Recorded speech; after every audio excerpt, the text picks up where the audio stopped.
Welcome to OWAD Today. I'm Sophie, your pilot into the universe of Chinese. Let's continue unpacking some more triplet that's based on major material category. And today is water-based. We have triple water together. Just picture that. What Chinese would mean with three water signs together. Well, it means flood. It's almost like not the optimal amount of water. Because we know Chinese agrarian society for a long time and lots of this language developed coexisting with, I guess, hunter-gatherer and agrarian society civilization phases. And so for weather-dependent, water-dependent civilization, water is critical to the survival, right? You want to have just the right amount of water. So in ancient histories, like our first well-known, legendary figures or community leader, Yao Shunyu, the third guy, was known for his hard work and leadership of control water. So have the right amount is good. When we have three of them, and we definitely know by now, three doesn't mean simply three linear sense. It just means lots of water to the extent of it's probably oversupply of water, and it becomes a flood to humans. And just like an English flood, it's also a kind of a value judgment in there, right? How much water is good water? How much water is flood? Would be regarded as non-beneficial anymore, right? So this relates to our human condition, living conditions, and water control and all that. And we can see ancient water, 5 strokes. Contemporary water, 1, 2, 3, 4. Just short on 1 more stroke. But in this case, it's repeated 3 times. So you save 3 strokes by writing it in a contemporary way. The 2,000 years ago Xu Shen dictionary, and we can see here the water sign, the middle is a continuous line, and it's kind of a reverse S-curve, right? And kind of like a sine wave, slanted, like verticalized sine wave. And then you have the 2 sides that's broken. I shared many times of my gradually deepening understanding, appreciation of the imagery of water. This is not tap water. Tap water is our contemporary living condition that we encounter water in cup, bottle, or tap shape. But however, this is water free running in in nature.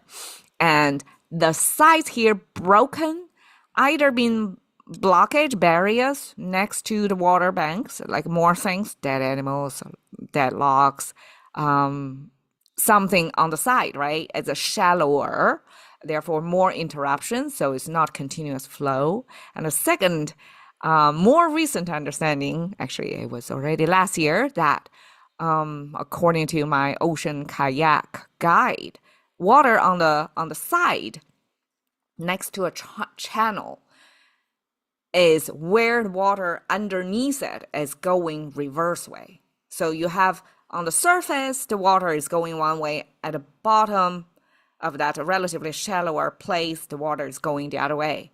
So there is constant churning on the side of the bank versus in the middle part is more one directional.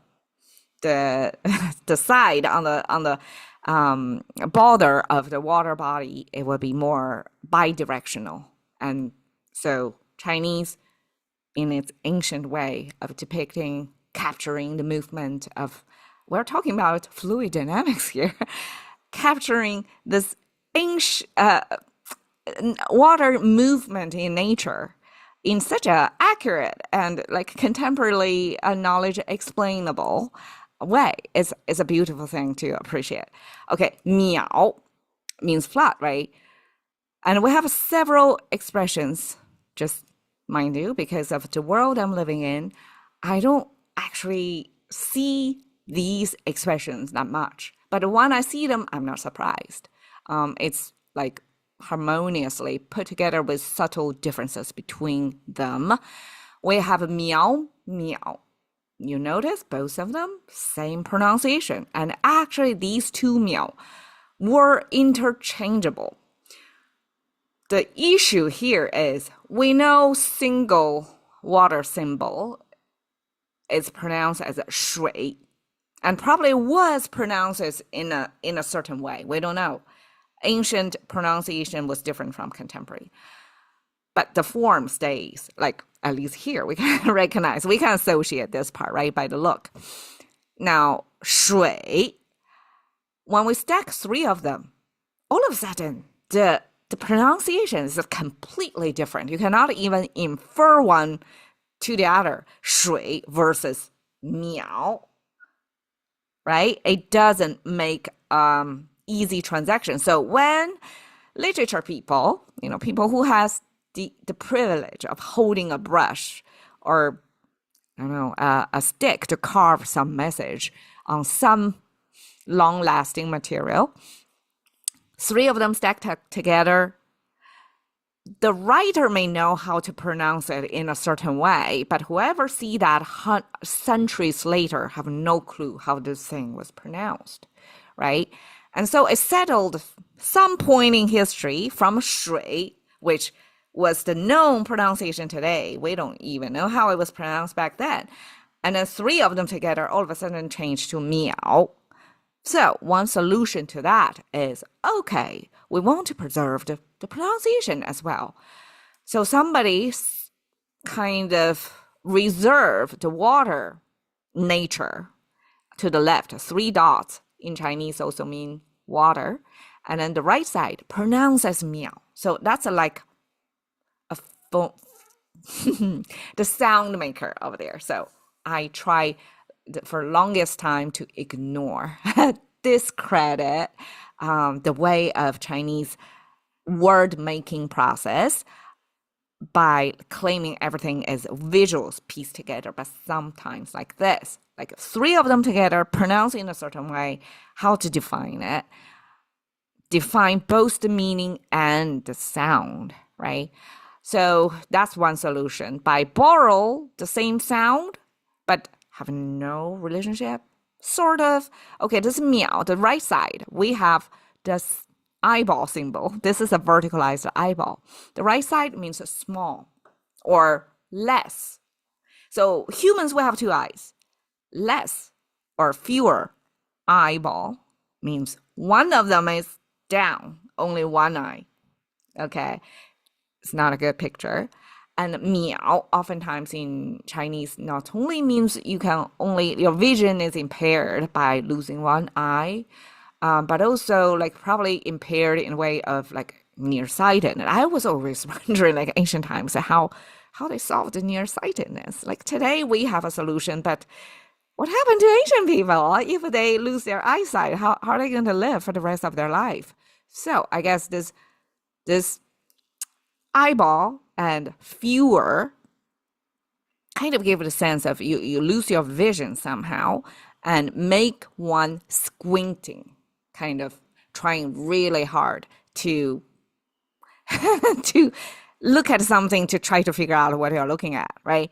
Sad situation, but eventually that miǎo means from squinting means something small, because you kind of have to artificially close your vision to try to see, and this narrowed scope of vision means narrowing, small, confinement.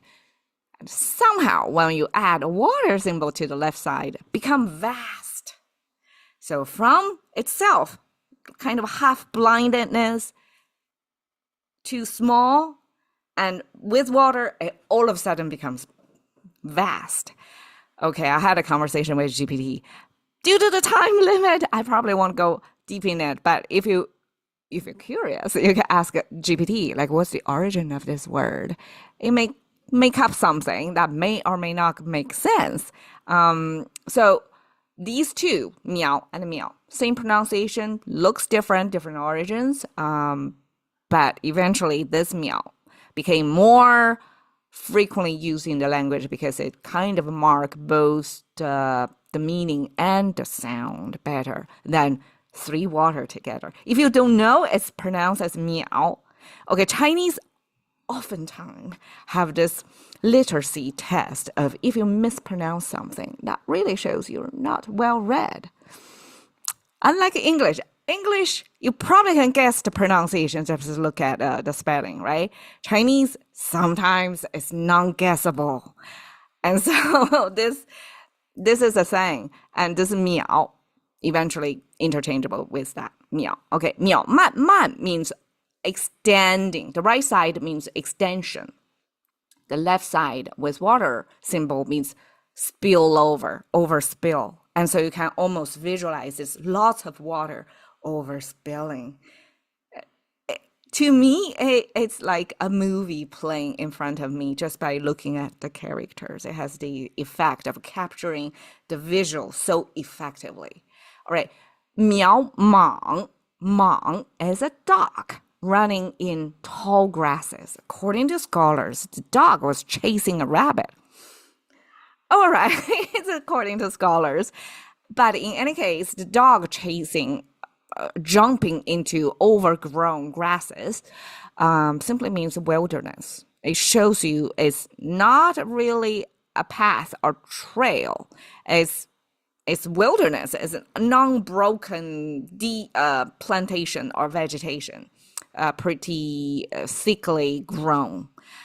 And with water, that mang actually means torrents. You can vision it as white water, as turbulence, like a fast-flowing kind of crashing, splashing, that happily flowing, free-flowing water in nature with a certain force and speed. And that's the imagery of mang. And miǎo mang together means lots of such water. It's almost like a flash flood, right? It could be quite scary. So we have a flooding situation here. Miǎo. Thank you for your time. See you another day.